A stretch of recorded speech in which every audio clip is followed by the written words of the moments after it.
अस्सलाम वालेकुम। अच्छा जी, ਬੈਂਕਾਂ ਦੇ ਬਾਹਰ ਵੱਡੀਆਂ ਡਕੈਤੀਆਂ ਕਰਨ ਵਾਲਾ ਖਤਰਨਾਕ ਜਿਹੜਾ ਗੈਂਗ ਸੀ ਨਾ, ਉਹਦਾ ਸਰਗਨਾ ਜ਼ਫਰ ਉਰਫ ਜ਼ਫਰੀ ਜਿਹੜਾ ਨਾ ਕ੍ਰਾਈਮ ਕੰਟਰੋਲ ਡਿਪਾਰਟਮੈਂਟ ਦੇ ਨਾਲ ਮੁਕਾਬਲੇ ਦੇ ਵਿੱਚ ਮਾਰਿਆ ਗਿਆ ਵਾ। ਸਾਰੀ ਸੂਰਤ-ਏ-ਹਾਲ ਤੁਹਾਨੂੰ ਦੱਸਾਂਗੇ ਕਿ ਕਿੱਦਾਂ ਕਿੱਦਾਂ ਇਹ ਚੋਰੀਆਂ ਕਰਦਾ ਸੀ, ਕਿੱਦਾਂ ਕਿੱਦਾਂ ਇਹ ਡਾਕੇ ਮਾਰਦਾ ਸੀਗਾ, ਕਿਸ ਤਰ੍ਹਾਂ ਮਾਸੂਮ ਸ਼ਹਿਰੀ ਜਿਹੜੇ ਆ ਨਾ ਉਹਨਾਂ ਦਾ ਕਰੋੜਾਂ ਲੱਖਾਂ ਰੁਪਇਆ ਜਿਹੜਾ ਇਹ ਮਿੰਟਾਂ ਸਕਿੰਟਾਂ ਦੇ ਵਿੱਚ ਗਾਇਬ ਕਰ ਦਿੰਦਾ ਸੀਗਾ ਤੇ ਪਤਾ ਵੀ ਨਹੀਂ ਲੱਗਦਾ ਸੀ। 50 ਤੋਂ ਜ਼ਿਆਦਾ ਵਾਰਦਾਤਾਂ ਦੇ ਵਿੱਚ ਇਹ ਭਾਈ ਸਾਹਿਬ ਮੁਲੱਵਸ ਸੀ। Crime control department Lyallpur town Faisalabad ਦੇ ਇੰਚਾਰਜ ਸਦੀਕ ਚੀਮੇ ਨੇ ਆਪਣੇ ਜਵਾਨਾਂ ਦੇ ਨਾਲ ਥਾਣਾ ਏਅਰਪੋਰਟ ਦਾ ਇਲਾਕਾ ਜੀ ਮਨਸੂਰ ਮਲੰਗੀ ਰੋਡ ਜਦੋਂ ਉੱਥੇ ਛਾਪਾ ਮਾਰਿਆ, ਉੱਥੇ ਜ਼ਫਰ ਉਰਫ ਜ਼ਫਰੀ ਜਿਹੜਾ ਨਾ ਆਪਣੇ ਸਾਥੀਆਂ ਦੇ ਨਾਲ ਲੁਕਿਆ ਹੋਇਆ ਸੀਗਾ। ਇਹਨਾਂ ਨੇ ਜਦੋਂ ਕ੍ਰਾਈਮ ਕੰਟਰੋਲ ਡਿਪਾਰਟਮੈਂਟ ਦੀ ਟੀਮ ਨੂੰ ਦੇਖਿਆ ਤੇ ਉੱਥੇ ਫਾਇਰਿੰਗ ਦਾ ਤਬਾਦਲਾ ਹੋ ਗਿਆ। ਪੂਰਾ ਅੱਧਾ ਘੰਟਾ ਯਾਨੀ ਕਿ 30 ਮਿੰਟ ਜਿਹੜੀ ਹੈ ਨਾ ਫਾਇਰਿੰਗ ਜਾਰੀ ਰਹੀ ਤੇ ਜ਼ਖਮੀ ਹੋ ਗਿਆ ਜ਼ਫਰ ਉਰਫ ਜ਼ਫਰੀ। ਇਹਨੂੰ ਜਦੋਂ ਹਸਪਤਾਲ ਲੈ ਕੇ ਜਾ ਰਹੇ ਸੀਗੇ ਤੇ ਹਲਾਕ ਹੋ ਗਿਆ। ਹੁਣ ਤੁਹਾਨੂੰ ਵਾਰਦਾਤਾਂ ਦੱਸਣ ਲੱਗਾ ਵਾਂ ਕਿਹੜੇ ਕਿਹੜੇ ਇਲਾਕੇ ਦੇ ਵਿੱਚ ਇਹ ਜਾ ਕੇ ਵਾਰਦਾਤਾਂ ਕਰਦਾ ਸੀ। ਮਸਲਨ ਇਹਨੇ ਲਾਹੌਰ ਵਾਰਦਾਤ ਕੀਤੀ, ਉੱਥੋਂ ਲੱਖਾਂ ਰੁਪਇਆ ਇਕੱਠਾ ਕੀਤਾ ਤੇ ਫੈਸਲਾਬਾਦ ਆ ਗਿਆ।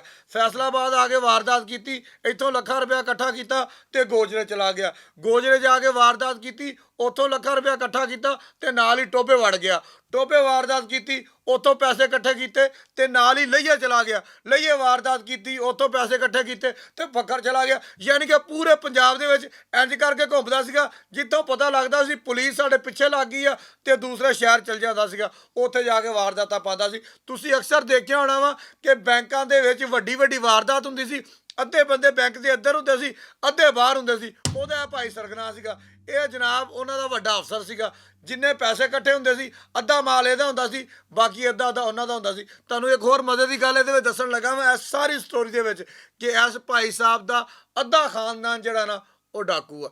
ਲੋਕੀ ਤਾਂ ਇਹ ਗੱਲ ਕਰਦੇ ਹੁੰਦੇ ਨਾ ਕਿ ਇੰਨੇ ਸਰਕਾਰੀ ਅਫਸਰ ਸਾਡੇ ਘਰ ਦੇ ਆ, ਤੇ ਇਹ ਪਤਾ ਹੀ ਕਹਿੰਦੇ ਸੀਗੇ ਕਿ 15 ਡਾਕੂ ਤਾਂ ਸਾਡੇ ਘਰ ਦੇ ਆ।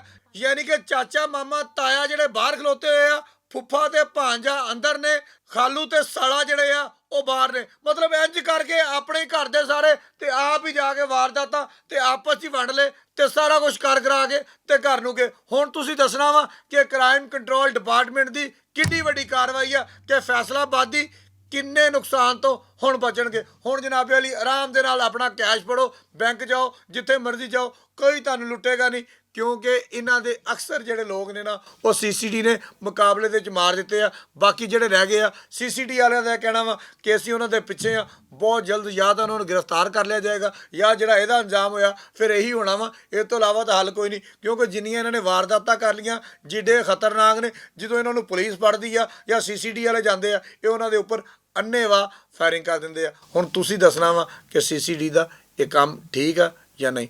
ਬਹੁਤ ਸ਼ੁਕਰੀਆ।